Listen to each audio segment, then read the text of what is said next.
Hey VC, it's Travis once again here with another vinyl update. This is going to be the first of two new updates. I've acquired a ton of new records this last week, so I decided to split it up into two parts. And the first part here is going to be focused on albums released in the 50s, 60s, and 70s. And I'll have a whole nother update that's going to be strictly 80s, so stay tuned for that. I'm still waiting on a few packages to come in the mail that fit into that latter category, so in the meantime I thought I would share these with you, so I hope you enjoy. Yesterday I did a video response for David, Dark Side of the Zoom, and at the end of my video I had a little pop quiz for the VC about connecting these four albums together. And I might have stumped some people, but at the same time I think I wasn't very clear, so I do apologize for being confusing, I guess.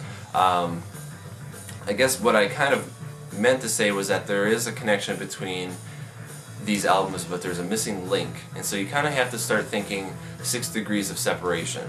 Alright, so I will reveal the connection here in just a little bit. The only person that got it in the comments section anyway, it was Christopher, the Analog Brain.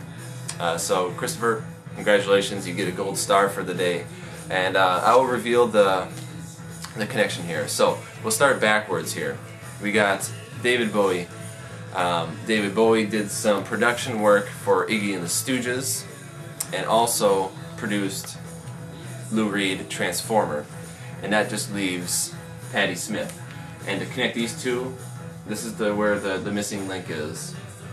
This album was produced by John Cale, who played with Lou Reed in the Velvet Underground.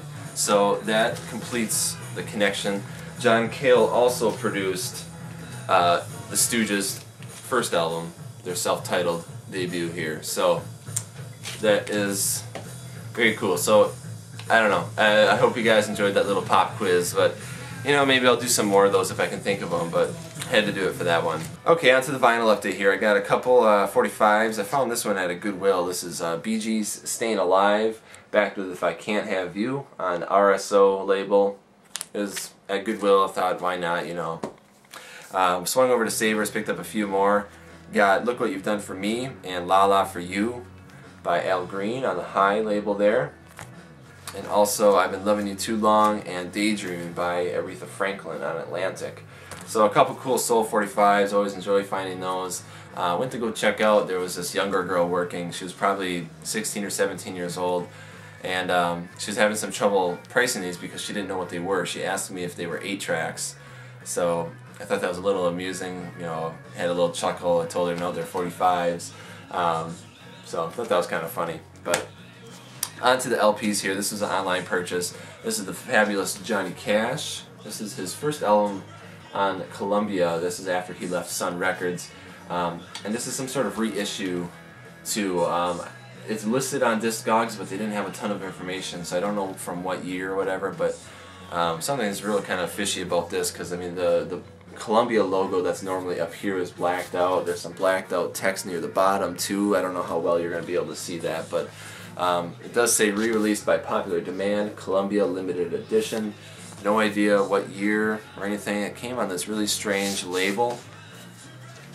It's Columbia brown label that I've never seen before. So I don't know, if you know anything about this, let me know. You know, hit me up about that if you've seen stuff like that or whatever. Something's kind of, you know, striking me as like an unofficial release or something, but it was so cheap, I don't really care. It was just some nice Johnny Cash tunes. I thought it sounded fine. So happy to have that one. My girlfriend was kind of cleaning house, going through some of her stuff, getting stuff ready for a garage sale, and she went through some of her records that she didn't want anymore and stuff. So before she could put them in the garage sale, I said, hey, I want to look through those and see if there's anything I want to get. And so I pulled out a few that she, you know, was willing to part with. First one here, Isaac Hayes, Black Moses.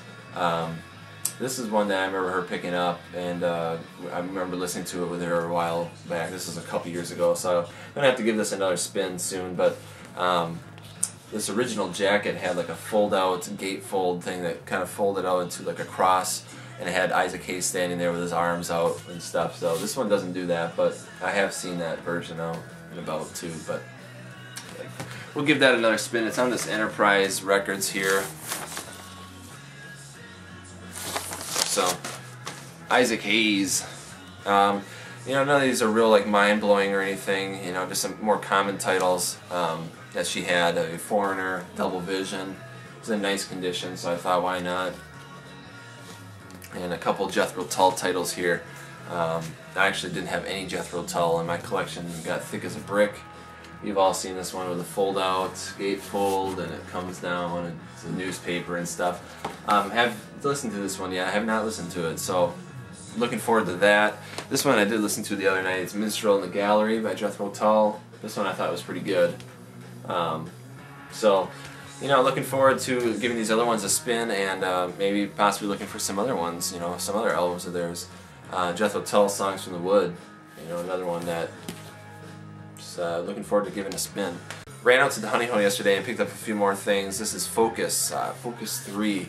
Saw some people in the VC talking about this the other day, so I decided to pick this up. I've seen it out there at the Honey Hole before. 2 LP set on Sire Records. Got the gatefold here. This is nice progressive rock. Real excellent musicianship. Excellent playing all around. Real nice condition on this too. Has like this die cut cover here. Everything's intact. A little bit of bends and stuff in there. Some ring wear, but overall pretty solid condition. Definitely got to give this some more spins, but upon first listen I thought this was excellent, so definitely check that out if you see it. And this one here is like one of the coolest blind buys I've had in a while. This is Beebop Deluxe Axe Victim. You know, never really heard of this group. I saw this out there, you're thinking, you know, heavy metal, you know, something like that, but this is 1974. It's more or less like glam rock, you know, drawing comparisons to David Bowie, you know, Ziggy Stardust, Hunky Dory era, David Bowie. You know, definitely has that vibe to it. You know, in some cases it's almost a little too similar. There's a song on here that it definitely has like a Bowie vibe on it. Then there's a song on here that sounds a lot like Lou Reed's Vicious. I thought, but overall, I mean, it was a great record. I thought this was fantastic too. This is an import from the UK as well, on the Harvest label, so I thought that was really cool.